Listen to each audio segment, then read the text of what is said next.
मूल मंत्र। आद सच जुगाद सच है भी सच, नानक होसी भी सच। यह मूल मंत्र है। मूल मंत्र में गुरु साहिब समझा चुके हैं कि परमात्मा एक है, वह सतनाम अजन्मा और अविनाशी है। इसी विचार से जपू जी का आरंभ करते हुए गुरु साहिब कहते हैं, आदि में जो कुछ नहीं था तब प्रभु था। जब रचना का आरंभ हुआ और युगों की गिनती शुरू हुई तब भी वह प्रभु था। अब जबकि सृष्टि की रचना करते हुए, सृष्टि की रचना को हुए अनंत युग बीत चुके हैं, वह प्रभु, वह मालिक अब भी है और भविष्य में भी वह सदा रहेगा। गुरु साहिब ने मूल मंत्र में प्रभु को सतनाम कहा है। यहां भी परमात्मा को सत्य कह रहे हैं, सच परमात्मा। गुरु साहिब समझा रहे हैं कि परमात्मा का अस्तित्व या हस्ती सत्य है। सच वह है जो अपने अस्तित्व के लिए किसी दूसरे पर निर्भर नहीं और जो सदा एक रस, एक रंग और एक रूप रहता है। गुरु नानक देव जी अपनी वाणी के एक और प्रसंग में कहते हैं, निहचल कोई ना दिसै संसारै, अफरो काल कूड़ सिर मारै, निहचल एक सच्चा सच सोई। कहते इस संसार की हर वस्तु झूठी और नाशवान है। वह अकाल पुरुष सच है क्योंकि वह निश्चल, अमर और अविनाशी है। आप कहते हैं, काया गढ़ महल महली प्रभु, सच्चा सच साचा तख्तर छाया। वह परमात्मा निश्चल है और उसका निवास स्थान भी नीचल है। गुरु अमरदास जी कहते हैं, सच्चा सच्चा तख्तर छाया। वह प्रभु, उसका सिंहासन और राज्य सदा कायम रहता है। गुरु रविदास जी कहते हैं, कायम दायम सदा पतशाही। उस सच्चे शहंशाह की बादशाहत अटल और अविनाशी है। गुरु अर्जुन देव जी की वाणी है, रहनो ना पावही सुर नर देवा, उठी सिधारे कर मुनि जन सेवा। कहते आम इंसान ही नहीं, देवी देवता भी काल के अधीन है।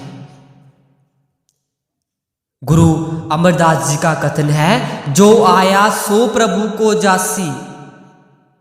जो बनता है वह समय पाकर अवश्य नष्ट हो जाता है। जो आता है उसे देर सवेर अवश्य जाना पड़ता है। उस मालिक पर, उस अकाल पुरुष पर काल का प्रभाव नहीं पड़ता। वह सब परिवर्तनों का करता है पर स्वयं परिवर्तन से मुक्त है। गुरु अर्जुन देव जी अपनी वाणी में कहते हैं, आद निरंजन प्रभ निरंकारा। कहते वह निराकार प्रभु जो सदा से चला आ रहा है, काल और माया के प्रभाव से मुक्त है। आप कहते हैं, सूरत देखना भूल गवारा, मिथन मुहारा झूठ पसारा, जग में कोई रहन ना पाए, निश्चल एक नारायणा। आप उपदेश देते हैं कि संसार में दिखाई देने वाली शक्लों को देखकर मत बोलो कि ये सारा संसार माया का झूठा खेल है। यहां कुछ भी और कोई भी सदा कायम नहीं रहता, केवल उस नारायण की वजूद ही सच्चा, स्थिर, अमर और अविनाशी है। गुरु अमरदास जी की वाणी है, एको सेवी सदा थिर साचा। आप कहते हैं कि भक्ति जा पूजा करना चाहते हो तो उस एक सच्चे और निश्चल प्रभु की करो। उस अविनाशी प्रभु के बिना कोई दूसरी वस्तु पूजा या भक्ति के योग्य नहीं है। अब आप जी हमें पौड़ी में समझा रही हैं। पौड़ी 1 में क्या है? कहते सोचा सोच ना हो गई, जे सोची लख बार, चुपै चुप ना हो गई, जे लाई रहा लिबतार, भूखया भूख न उतरी, जे बन्ना पुरिया वार, सहस सयाण पालख होई,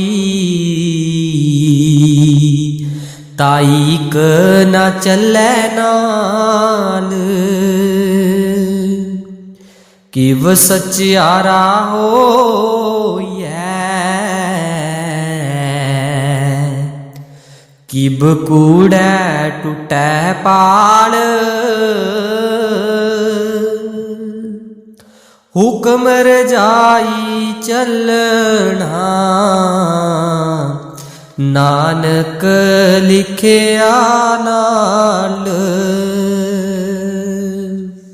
अब आप जिसकी व्याख्या कर रहे हैं, कहते सोचे सोच ना हो गई, जे सोची लखवार। कुछ व्याख्याकारों ने सोची के अर्थ अकल, बुद्धि, दलील या सोच विचार आदि किए हैं, अर्थात परमात्मा विचार, चिंतन या बुद्धि द्वारा नहीं मिल सकता। कुछ व्याख्याकारों ने सोची शब्द को संस्कृत के सोच का रूप मानकर इस पंक्ति की व्याख्या इस प्रकार की है कि चाहे तीर्थों आदि पर स्नान करके लाखों बार शरीर की सफाई कर ली जाए, इससे मन की सफाई नहीं होती, और जब तक मन की सफाई नहीं होती तथा मन निर्मल नहीं होता, तब तक प्रभु रूपी सत्य की प्राप्ति नहीं हो सकती। वे इस बात की पुष्टि के लिए वाणी से ये प्रणाम देते हैं, सोच कर दिनस अरुराती, मन की मैल ना तनते जाती, काया कुसद हो मैं मल्लाई, जे सो धो भी तामल ना पाई। कबीर साहब 2 सुंदर संकेत करते हैं, कहते हैं कबीर गंगा तीर जू कर ही पीवही निर्मल नीर, विन हरि भक्ति ना मुक्ति होई, एहो कही रमे कबीर। कहते शरीर की सफाई काफी नहीं, मन की सफाई जरूरी है। मन की सफाई भक्ति से होती है और निर्मल हृदय वाले व्यक्ति को परमात्मा की खोज करने की जरूरत नहीं पड़ती, परमात्मा खुद उसकी खोज करता है। गुरु साहिब ने इसी पौड़ी में सहस सियाण पालख होई, ताइक ना चलै नाल, इसके द्वारा ये समझाया है कि अकल या चतुराई जीवात्मा को परमात्मा के दरबार में नहीं पहुंचा सकती। इसलिए यहां सोची का अर्थ है शरीर की सफाई अधिक स्वाभाविक प्रतीत होता है। अब पौड़ी में आगे समझा रहे हैं, चुपै चुप ना हो गई, जे लाई रहा लिबतार। कहते कुछ लोग कहते हैं कि अगर मन पर नियंत्रण करना चाहते हो तो मौन धारण करके बैठ जाओ, इससे तुम्हारी लिब अंतर में जुट जाएगी। गुरु साहिब समझाते हैं कि इस तरह मन वश में नहीं आ सकता। मौन धारण करने वाले मुंह से नहीं बोलते, पर जिस चीज की आवश्यकता हो इशारे से या लिखकर मांग लेते हैं। मौन को धारण करने से ना तो शरीर की आवश्यकताएं पूरी होती हैं और ना ही मन में संकल्प विकल्प उठने बंद होते हैं। अगर मौन धारण करने से प्रभु का ज्ञान मिल जाता तो सारे गूंगे ब्रह्म ज्ञानी बन जाते। गुरु अर्जुन देव जी भी कहते हैं, बोले ना ही होई बैठा मौन, अंतरकल्प गवाइए जो। अर्थात कहते मौन धारण कर लेने के बावजूद मन आशाओं, तृष्णाओं और संकल्पों विकल्पों का अखाड़ा बना रहता है। परमात्मा से लिप जोड़ने के लिए मुंह बंद करने की नहीं, मन को एकाग्र, स्थिर और शांत करने की जरूरत है। भूखिया भूख न उतरी, जे बनना पुरियावार। इस पंक्ति का सरल अर्थ यह है कि भूखों की भूख दूर नहीं होती, चाहे उनको सारी सृष्टि की धन दौलत क्यों ना मिल जाए। गुरु अर्जुन साहिब की वाणी है, सहस कठे लख को उठतावे, तृप्त न आवे माया पाशय पावे। कहते माया की भूख माया की प्राप्ति से पूरी नहीं हो सकती। इस पंक्ति से यह भी अर्थ भी लिया जाता है कि मन को ना सांसारिक पदार्थों से वंचित रखना है और ना ही यह वश में किया जा सकता है और ना ही सृष्टि की धन दौलत देकर वश में किया जा सकता है। मन को जबरदस्ती मायामय पदार्थों से दूर रखने से मन से इनकी चाह दूर नहीं होती। इसी तरह मन की हर इच्छा पूरी करने से भी मन की तृष्णाएं शांत नहीं होती। गुरु नानक साहिब जी फरमाते हैं, नानक सच्चे नाम बिन किसै न लथी भूख, रूपी भूख ना उतरै जा देखा ता भूख। आप फरमाते हैं, कहते इंसान की ना दौलत इकट्ठा करने की भूख शांत होती है और ना ही सौंदर्य की। परमात्मा के सच्चे नाम के बिना कामना या वासना कभी शांत नहीं होती। गुरु अर्जुन देव जी कितनी अच्छी में वाणी में समझा रहे हैं, कहते बीण तुद होर जे मंगना, सिर दुखा कै दुख, देह नाम संतोखिया, उतरै मन की भूख। गुरु अंगद देव जी भी हमें समझा रहे हैं, भूखिया भूख ना उतरै, गली भूख न जाई, नानक भूखा तार जै, जा गुण कही गुण समाई। कहते जब तक आत्मा नाम के जाप द्वारा परमात्मा में नहीं समा जाती, इसकी परमात्मा से मिलने की भूख कभी शांत नहीं हो सकती। अब आगे समझा रही है, सहस सियाण पाला खोई, ताइक न चलै नाल। कहते मन बुद्धि द्वारा कहते प्रभु तक पहुंच सकना असंभव है।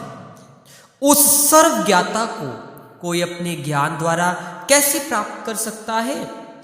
तो गुरु नानक साहिब कहते हैं, सहस सियाणप पवै न ताओ।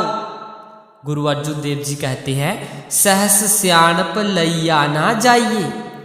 और गुरु रामदास जी कहते हैं, सहस सियाणप नह मिलै मेरी जिंदड़िए, जन नानक गुरमुख जाता राम। कहते बुद्धि या चतुराई मनुष्य को अपने आप धर्मात्मा नहीं बना देती। रावण को दशानन अर्थात 10 सिरों वाला कहा जाता है, क्योंकि 4 वेदों और 6 दर्शनों का ज्ञान उसकी अंगुलियों पर था। इतने ज्ञान के बावजूद वह ना अपने मन को काबू में कर सका और ना ही नेकी और सच्चाई की राह पर चल सका। अब आप जी आगे कह रहे हैं कि वह सच्चियारा हुई है, किब कूड़े टूटे पाल, हुक्म रजाई चलना नानक लिखिया नाल।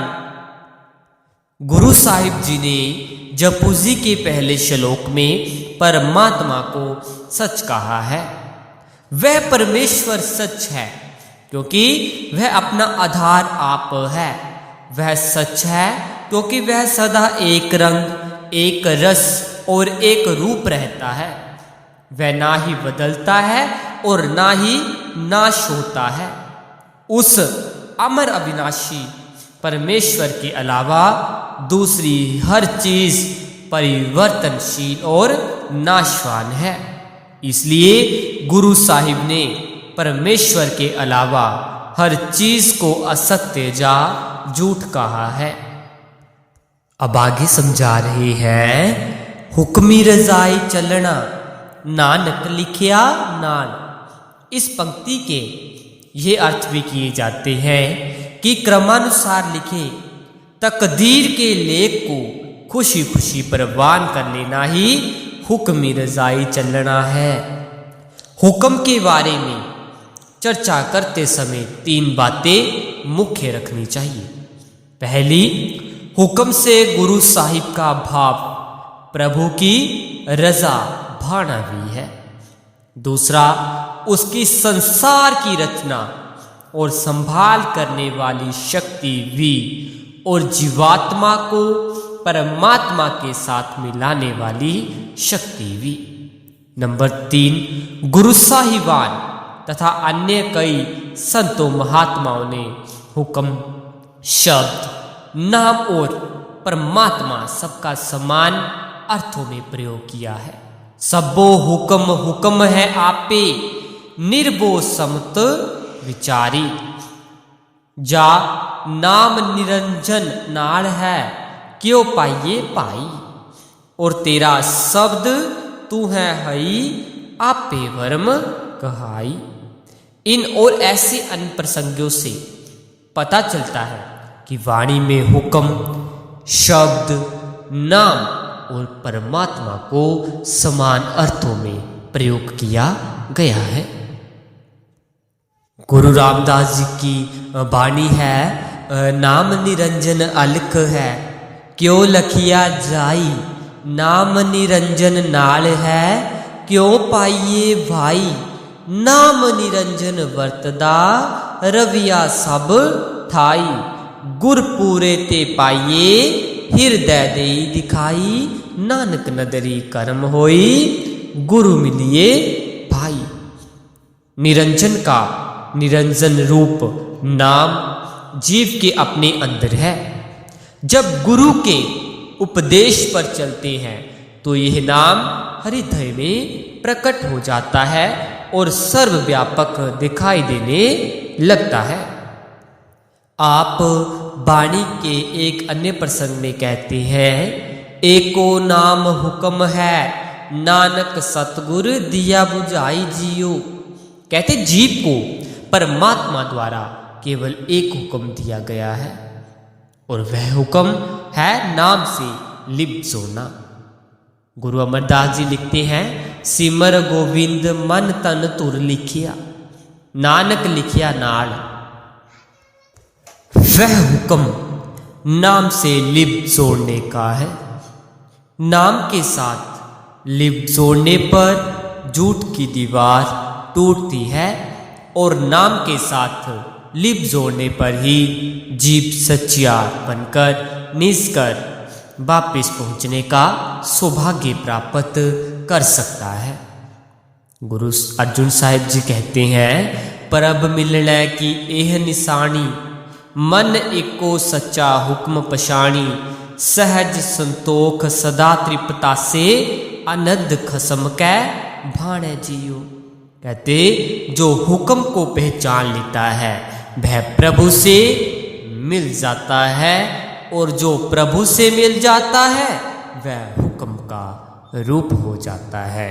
इसलिए हमें भी चाहिए कि हम भी उस परमात्मा का उसके हुक्म में रहें और उसके नाम की कमाई करें, भजन सिमरन करें। जी राधा स्वामी जी।